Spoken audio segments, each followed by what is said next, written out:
নমস্কার সকলকে, কেমন আছো সবাই? আশা করি সকলে সুস্থ আছো, ভালো আছো।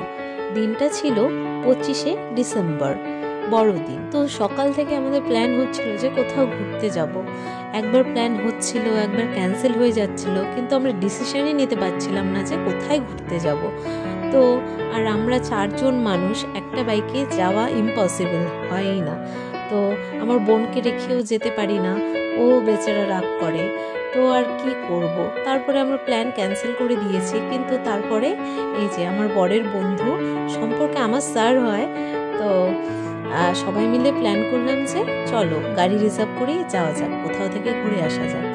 তো আমরা চলে এসেছিলাম মাদারিহাট। তো এখানে এসে দেখি যে কিছুই নেই, একটা মাছি পর্যন্ত নেই, খালি আমরাই। তো এখানে এসে আর কি করব, জায়গাটা খুব সুন্দর করে সাজিয়েছিল।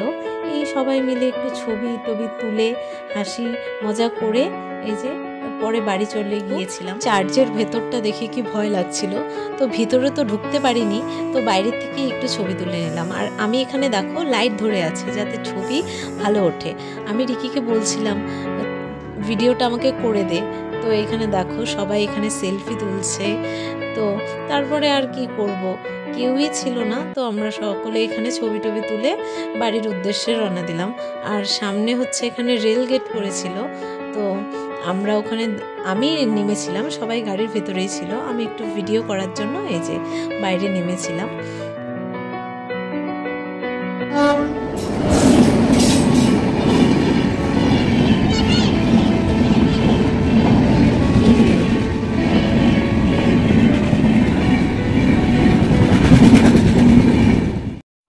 এখানে আমরা দোকানে ঢুকেছিলাম সবাই মিলে খাওয়া দাওয়া করার জন্য। তো এখানে দেখো আমার মেয়ের এখন এক্সট্রা একটা চেয়ার লাগে, আমরা যেটা খাবো সেটা খাবে, প্লেট লাগবে, চামচ লাগবে। আমি আমার প্লেট থেকে দিলে ওকে হবে না, ওর এক্সট্রা লাগবে, নয়তো চিল্লাচিল্লি করবে, ইভেন আমাদেরও খেতেই দেবে না। তো এই যে আমরা এখানে ওয়েট করছিলাম, অর্ডার করে বসেছিলাম, তো কখন মোমো আসবে তার জন্য। আমরা এখানে এই যে সবাই বসে গল্প আড্ডা দিচ্ছিলাম। আর আমার মেয়ের এই যে দুষ্টুমি, ওর মানিকে পেলে এটা কি ওটা কি, আর ওই যে আমার বড় ওখানে বসে আছে। তারপরে অপেক্ষা করতে করতে অবশেষে মোমো চলে এসেছে। এই যে আমরা খাওয়া দাওয়া করে নিচ্ছিলাম। তারপরে এখানে শেষ করে, আর বড়দিন বলে কথা, কেক খাবো না তা কখনো হতে পারে? আমরা কেকের দোকানে চলে গিয়েছিলাম, এখান থেকে বাড়ির জন্য কেক কিনে নিচ্ছিলাম। কি বাবা, কি কোনটা কি দেখি? খুশি হয়েছে বাবা। ওটা কি? ওটা তারপর এই যে আমি আমার বাড়িতে চলে এসেছি রিকিকে রাখতে। তো যাবার সময়ও ওকে এখান থেকে নিয়ে গিয়েছি, আসার সময়ও এই যে রাখতে চলে এসেছি। আর মা আমাদের জোর করছিল যে ভাত খেয়ে যা, ভাত খেয়ে যা।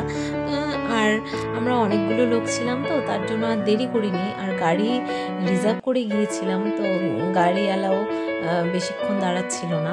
তো তারপরে চলে এসেছি মার কাছ থেকে তরকারি নিয়ে।